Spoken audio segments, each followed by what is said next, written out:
Hello students, welcome to my YouTube channel physics arena. और आज हम डिस्कस करेंगे एक नया चैप्टर जिसका नाम है इलेक्ट्रोमैग्नेटिक इंडक्शन एंड एसी। बच्चों, ये 12th क्लास के सिलेबस का 4th यूनिट है। अभी तक हम 3 यूनिट्स कंप्लीट कर चुके हैं और ये हम आज 4th यूनिट स्टार्ट करेंगे। इसके 2 सेक्शंस हैं, जैसे मैंने आपको यहाँ पे लिखा हुआ है, इलेक्ट्रोमैग्नेटिक इंडक्शन एंड एसी। एक तो इसमें हम ऑल्टरनेटिंग करंट्स के बारे में स्टडी करेंगे और साथ में ये पढ़ेंगे कि इलेक्ट्रोमैग्नेटिक इंडक्शन का फिनोमिना क्या होता है और इसके रिलेटेड जो चीज़ें होंगी उसके बारे में भी डिस्कशन करेंगे। तो चलिए स्टार्ट करते हैं इस चैप्टर को। सबसे पहले यहाँ पर एक हमें ये समझना पड़ेगा कि इलेक्ट्रोमैग्नेटिक इंडक्शन क्या होता है। इसको समझने के लिए आपको electrostatics, current electricity and magnetism को समझना बहुत ज़रूरी है। तो जब आप उन तीनों चैप्टर्स को अच्छे से समझ लेंगे तभी ये चैप्टर आपको समझ में आएगा। तो चलिए आज समझने की कोशिश करते हैं व्हाट इज़ इलेक्ट्रोमैग्नेटिक इंडक्शन। बच्चों देखिए, यहाँ पर मैं एक कॉइल ले लेता हूँ। Let us suppose we have a wire. इस तरह से वायर ली और इस वायर में एक यहाँ पर गैल्वेनोमीटर मैं लगा लेता हूँ। Let us suppose we have a galvanometer also. और यहाँ पर एक मैग्नेट को प्लेस किया, एक बार मैग्नेट को, जिसका ये नॉर्थ पोल है और ये साउथ पोल है। तो आप जानते हैं मैग्नेटिक ये जो डाइपोल है, यहाँ से मैग्नेटिक फील्ड लाइंस इस तरह से क्रॉस करेंगी लाइक दिस। ये देखिए, इस तरह से मैग्नेटिक फील्ड लाइंस क्रॉस करेंगी। ठीक, इसके अलावा फील्ड लाइंस इस तरह से भी होंगी, कुछ लाइंस बाहर से गुजर रही होंगी, कुछ किस अंदर से पास कर रही हैं। These are magnetic field lines.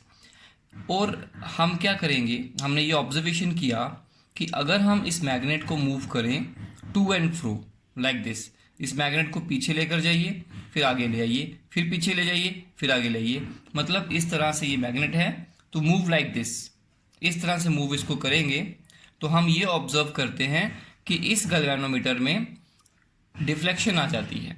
मतलब मैग्नेट को हिलाइए और गैल्वेनोमीटर में डिफ्लेक्शन आएगी, मतलब इसमें करंट फ्लो करेगा। या तो करंट इस तरह से क्लॉकवाइज फ्लो करेगा या एंटी क्लॉकवाइज फ्लो करेगा। तो अब हमें ये समझना था कि एक्चुअली मैग्नेट को मूव करने से इसमें करंट कहाँ से आ गया। तो ये जो करंट इसमें बना उसे हम कहते हैं induced current, that is called induced current. And जो ईएमएफ इसमें बनी, क्योंकि ईएमएफ होगी तो ही करंट चलेगा, that is called induced EMF. This is induced EMF and this is induced current. अब ये जो इंड्यूस्ड करंट है हमें समझना है ये कैसे बना।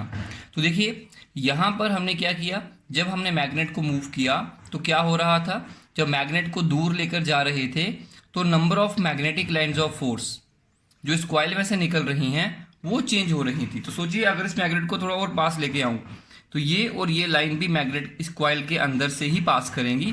तो मतलब फिलहाल 4 लाइनें इसके अंदर से क्रॉस कर रही हैं, थोड़ा पास लेके आओगे तो 6 हो जाएगी, फिर पीछे लेके जाओगे 4, फिर और पीछे लेके जाओगे तो ये और ये भी बाहर चली जाएंगी तो 2 रह जाएंगी। तो इसको इस तरह से मूव करने से क्या हो रहा है, इसके साथ जो फ्लक्स लिंक कर रहा है, इस कॉइल के साथ जो मैग्नेटिक फ्लक्स लिंक कर रहा है वो चेंज कर रहा है। और जब वो चेंज करेगा तब तब इसके अंदर इंड्यूस्ड ईएमएफ बनेगी और फाइनली इंड्यूस्ड करंट बनेगा। बच्चों, this phenomena is known as electromagnetic induction. कि अगर किसी कॉइल के साथ फ्लक्स लिंक हो रहा है और वो फ्लक्स चेंज करे तो तब उस कॉइल के अंदर करंट इंड्यूस हो जाता है। This is called electromagnetic induction. बच्चों, एक बात और याद रखिएगा, इसी के ऊपर फैराडे ने 2 लॉ बनाए, that is called Faraday laws of electromagnetic induction. सबसे पहले उसने फर्स्ट लॉ क्या बताया, उसने कहा whenever there is change in magnetic flux, that is phi B, जैसे इलेक्ट्रिक फ्लक्स होता है वैसे ही मैग्नेटिक फ्लक्स भी है, number of magnetic lines of force link with a given area. Whenever there is change in magnetic flux, there is induced EMF and hence induced current and hence induced current. This is called Faraday's first law. Whenever there is change in magnetic flux linked with a coil, there is induced EMF and hence induced current. जब भी किसी coil के साथ magnetic flux change करेगा तब तब उसमें induced EMF बनेगी और उस induced EMF के कारण वहाँ पर induced current भी चलेगा। तो बच्चों बेसिकली मैं आपको बता दूँ, जो AC जनरेटर होते हैं या डायनेमो होते हैं जो, या DC डायनेमो जो होते हैं, ये इसी प्रिंसिपल पे काम करते हैं। वहाँ पे हम क्या करते हैं, कॉइल को लेते हैं, फ्लक्स चेंज करवाते हैं, मैग्नेटिक फील्ड को चेंज करवाते हैं, उसके कारण वहाँ पर करंट चलता है, उस करंट को हम सप्लाई कर देते हैं। तो हर जगह हर जनरेटर में यही प्रिंसिपल काम करता है। आपने 10th क्लास में ये सुना होगा। नंबर 2 रूल, इसने यहाँ से एक कंक्लूजन और निकाला। अब ये फैराडे जानना चाहता था कि इस कॉइल में जो करंट है वो कितना ज़्यादा फ्लो करेगा, कितना कम करेगा। इफ़ आई वांट कि यहाँ पे ज़्यादा करंट फ्लो करे, ज़्यादा ईएमएफ बने, तो उसके लिए मुझे क्या करना पड़ेगा। सबसे पहले उसने क्या किया, उसने एक बड़ी सी मैग्नेट लगा दी। उसने सोचा अगर मैग्नेट बड़ा होगा हो सकता है करंट भी ज़्यादा बने, तो उसने उसको मूव करना स्टार्ट कर दिया सेम स्पीड से जैसे इसको किया था। लेकिन बच्चों कोई डिफरेंस नहीं आया, ईएमएफ उतनी ही बनी जितनी पहले बनी थी। उसके बाद दूसरी बार उसने क्या किया, एक उसी मैग्नेट को जो पहले लगाया था छोटे वाला, उसको पकड़ के तेज तेज चलाया, बहुत स्पीड में चलाया। जब स्पीड में चलाया तो गैल्वेनोमीटर ने डिफ्लेक्शन ज़्यादा शो की। तो एक बात वो समझ गया कि बात ये नहीं है कि फ्लक्स कितना लिंक कर रहा है, बात ये है कि जो भी फ्लक्स लिंक कर रहा है वो चेंज कितनी स्पीड से कर रहा है। तो यहां से उसने कंक्लूजन बनाया कि the magnitude of induced EMF is directly proportional to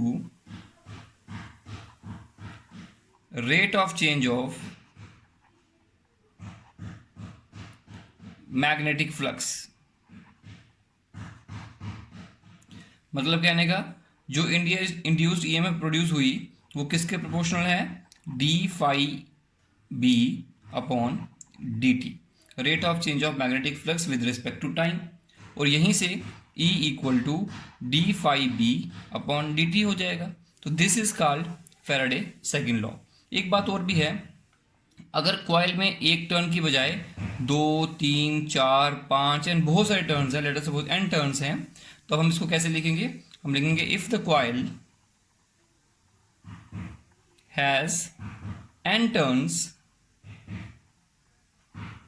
then EMF will be equal to n d phi b upon dt। इस तरह से आएगा। और साथ में यहां पर एक माइनस साइन को इंट्रोड्यूस किया गया। अब ये माइनस साइन की स्टोरी क्या है, माइनस साइन क्या बताता है, एक्चुअली माइनस साइन एक लॉ के अकॉर्डिंग लगाया गया है, जिसका लॉ है, जो लॉ है लेंज लॉ। तो बच्चों एक होता है लेंज लॉ। लेंज लॉ में ये बताया गया कि इस फैराडे के सेकंड लॉ में नेगेटिव साइन का इंट्रोड्यूस करना बहुत ज़रूरी है। अब ये नेगेटिव साइन क्या रिप्रेजेंट करता है, चलिए इसको समझते हैं। तो ये देखिए, ये सबसे पहले first law of Faraday, second law of Faraday, ये दो लॉ उसने बताए। पहले लॉ में ये बताया कि मैग्नेटिक फ्लक्स को चेंज करने से इंड्यूस्ड ईएमएफ बनती है। दूसरे में ये बताया कि वो इंड्यूस्ड ईएमएफ का अमाउंट क्या होगा, कितनी ज़्यादा बनेगी, वो डिपेंड करती है कि आपका फ्लक्स जो है, मैग्नेटिक फ्लक्स, वो कितना स्पीड से बदल रहा है। उसके बाद ये इक्वेशन बनी, इस इक्वेशन में लगाया minus sign. Minus line Lenz law के अकॉर्डिंग लगाया गया है। लेंस लॉ होता क्या है, लेंस लॉ ने ये बताया कि जो इस कॉइल में करंट फ्लो किया उसकी डायरेक्शन क्या होगी, किस डायरेक्शन में करंट फ्लो करेगा, हमें ये भी जानना होता है। तो चलिए देखते हैं सबसे पहले कि किस तरह से होगा। तो लेंस लॉ ने ये बताया कि the direction of induced EMF,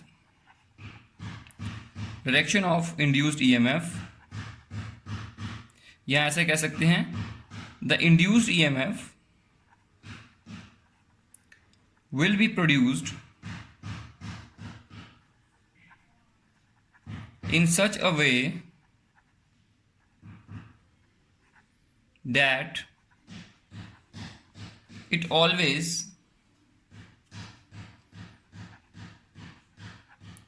opposes its cause।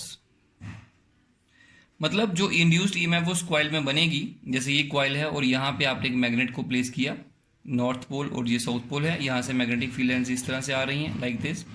तो वो कह रहे हैं कि इस कॉइल में करंट का डायरेक्शन उस तरह से सेट होगा कि वो अपने ही कॉज को अपोज करेगा। कॉज क्या है, चलिए इस बात को समझते हैं। देखिए, अगर मैं कहूँ कि मैं इस मैग्नेट को पास लेके आ रहा हूँ तो कॉइल में करंट क्लॉकवाइज चलेगा कि एंटी क्लॉकवाइज चलेगा, इंड्यूस्ड ईएमएफ किस तरह से सेट होगी, क्योंकि बच्चों ईएमएफ होगी तभी करंट चलेगा।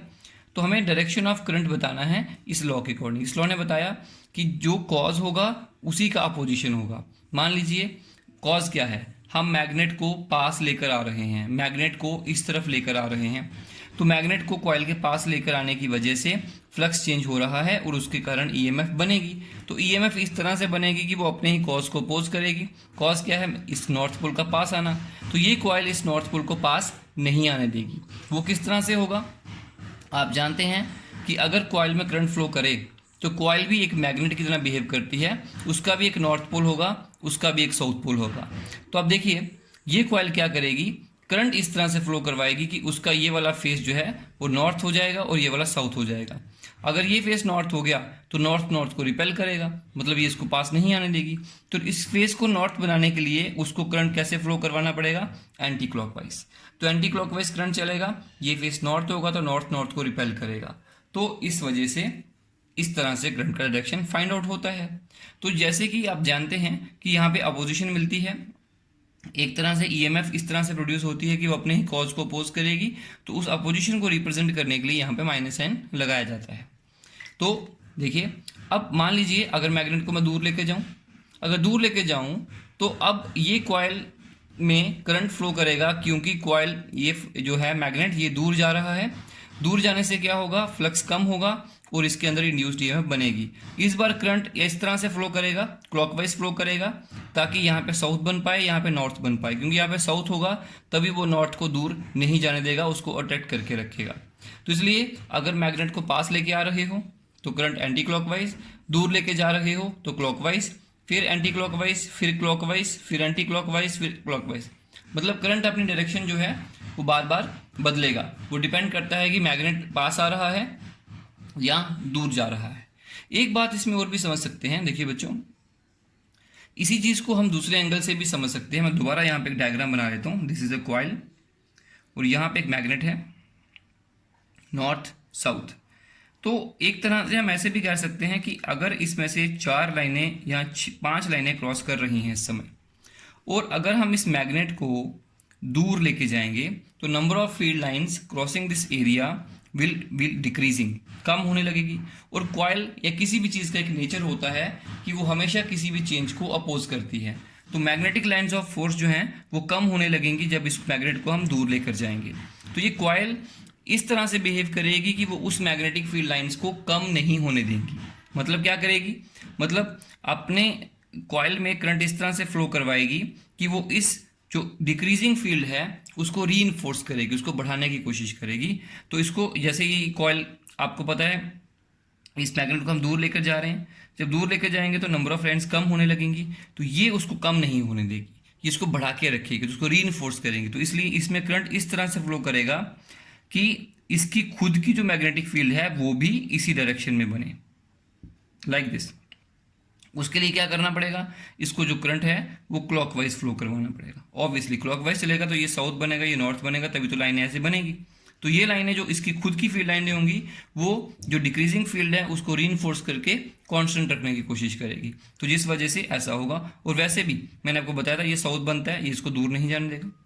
तो एक तरह से जब भी आप फ्लक्स को चेंज करने की कोशिश करेंगे किसी कॉइल के साथ, तो वो करंट इस तरह से फ्लो करवाएगी अपने अंदर कि वो उस डिक्रीजिंग या इंक्रीजिंग फील्ड को रीइंफोर्स करने की कोशिश करेगी। फिर से देखिए, अगर हम इसको पास लेकर जाएं तो नंबर ऑफ लाइंस इंक्रीज कर रही हैं, नंबर ऑफ लाइंस इंक्रीज कर रही हैं, लेकिन ये इंक्रीज उसको नहीं होने देगी। इसलिए ये अपना करंट इस तरह से चलवाएगा कि इसके अंदर जो फील्ड बनेगी वो उसके अपोजिट में बनेगी, ताकि वो उसको कम कर पाए इंक्रीजिंग फील्ड को। तो इस वजह से ये नॉर्थ बन जाएगा, ये साउथ बन जाएगा। बात वही आ गई, सोचने का अलग अलग तरीका है, तो दोनों तरीकों से सोचना ज़रूरी है।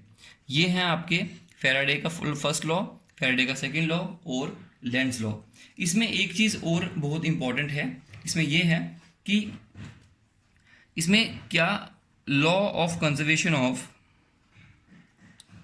एनर्जी वैलिड है कि नहीं, क्योंकि एक चीज़ हम देख रहे हैं कि आप इसको टच भी नहीं कर रहे, ना कोई बैटरी यूज़ कर रहे हैं, बस मैग्नेट को हिलाया और उसकी वजह से इसके अंदर कॉइल के अंदर करंट फ्लो कर पड़ा। अब हमारा था कि इलेक्ट्रिक करंट एक इलेक्ट्रिकल एनर्जी है, वो कहाँ से आई, मतलब कौन सी एनर्जी स्पेंड हुई जिसके कारण ये इलेक्ट्रिकल एनर्जी बनी, तो जादू कैसे हो गया ये वाला। तो इसको समझने के लिए ये भी लेंस के लॉ ने ही एक्सप्लेन किया।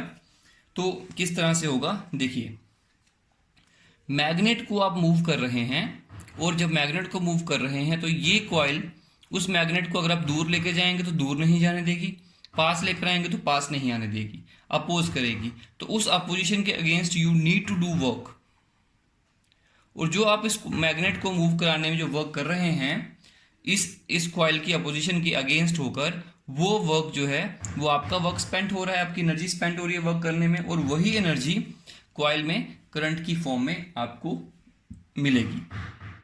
Methods of producing induced EMF. अब बच्चों इंड्यूस्ड ईएमएफ को प्रोड्यूस करने के किस किस तरह के मेथड्स हैं हमारे पास। तो सबसे पहले देखते हैं number 1, by moving the magnet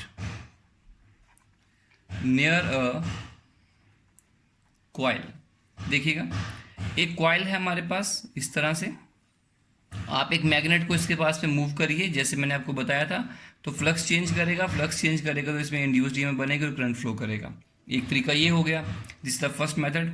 second method, by changing the area, by changing the area.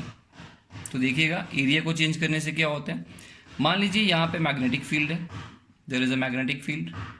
ये मैग्नेटिक फील्ड आप जानते हैं कि इधर को जा रही है, डायरेक्शन इसकी इनवर्ड होगी, इनवर्ड मैग्नेटिक फील्ड है लाइक दिस। और आपके पास एक एरिया है, आपके पास इस तरह से एक कॉइल है लाइक दिस। और आप क्या करें, मान लीजिए कॉइल कुछ इस तरह से है, मैग्नेटिक फील्ड यहाँ पर भी है, राइट। और ये जो वायर है दिस इज मूवेबल। मान लीजिए ये एक यू शेप की वायर है, और इस वायर में ये वाली वायर को लगाया हुआ है, यहाँ पे 2 टायर लगे हुए हैं, और ये जो है वायर ये इस तरह से मूव कर सकती है लाइक दिस। तो आप देखिए अगर मैं इस समय इसका एरिया इतना है, अगर मैं इसको यहाँ से यहाँ ले आऊँ तो ये एरिया कॉइल का कम हो गया, फिर और कम हो गया, फिर और कम हो गया, 0 हो गया, फिर देखिए फिर बढ़ रहा है एरिया। तो इस कॉइल को आप मूव करा सकते हैं लाइक दिस। जब इसको मूव करा रहे हैं तो एरिया चेंज कर रहे हैं, जब एरिया चेंज करेगा तो फ्लक्स चेंज करेगा। देखिए अभी इसमें से इस कॉइल में से कितना फ्लक्स निकल रहा है, लेट अस सपोज 1 2 3 4 5 6। अब बताइए 4, अब बताइए 2, अब बताइए 0, फिर 2 4 6, फिर 6 4 2। तो इसको ऐसे करने से फ्लक्स बदल रहा है, तो फ्लक्स बदलने से इस कॉइल के अंदर इंड्यूस्ड ईएमएफ बनेगी और इसमें करंट चलेगा, अगर या तो एंटी क्लॉकवाइज या तो क्लॉकवाइज, वो डिपेंड करता है आप इसको इधर लेके जा रहे हैं या इधर लेके जा रहे हैं। तो ये एरिया को बदलने से भी इंड्यूस्ड ईएमएफ बन सकती है। इसको हम डिटेल में स्टडी करेंगे, इनको कहते हैं मोशनल ईएमएफ। ये बहुत ही इंपॉर्टेंट टॉपिक है, इसके बाद हम इसको डिटेल में स्टडी करेंगे। Number 3, bye rotating coil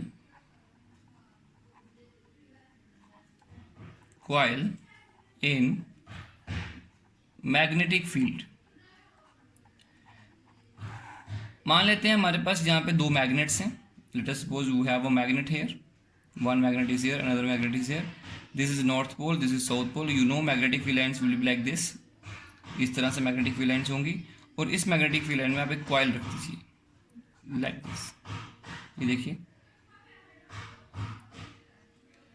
this is coil, this is axis of coil, और आप इस कॉइल को रोटेट करिए। यहाँ पे जब कॉइल रोटेट करेंगे बच्चों, तो कॉइल के साथ जो फ्लक्स लिंक कर रहा है वो चेंज करेगा, और जब कॉइल के साथ फ्लक्स लिंक चेंज करेगा तो इस कॉइल के अंदर इंड्यूस्ड ईएमएफ बनेगी and the current will start flowing. तो इस तरह से भी किया जा सकता है। जनरली ये डायनेमो में किया जाता है, आपने बहुत बार सुना होगा, 10th क्लास से पढ़ा होगा, डायनेमो में ऐसे ही करते हैं। तो फ्लक्स जब चेंज करेगा तभी इंड्यूस्ड ईएमएफ बनेगी अकॉर्डिंग टू फैराडे लॉ। तो बच्चों ये 3 मेथड्स होते हैं इंड्यूस्ड ईएमएफ को प्रोड्यूस करने के। अगले लेक्चर में हम लोग डिस्कस करेंगे कि एडी करंट्स क्या होते हैं और साथ में मोशनल ईएमएफ का कॉन्सेप्ट जो है, मोशनल ईएमएफ का, उसको हम डिटेल में स्टडी करेंगे।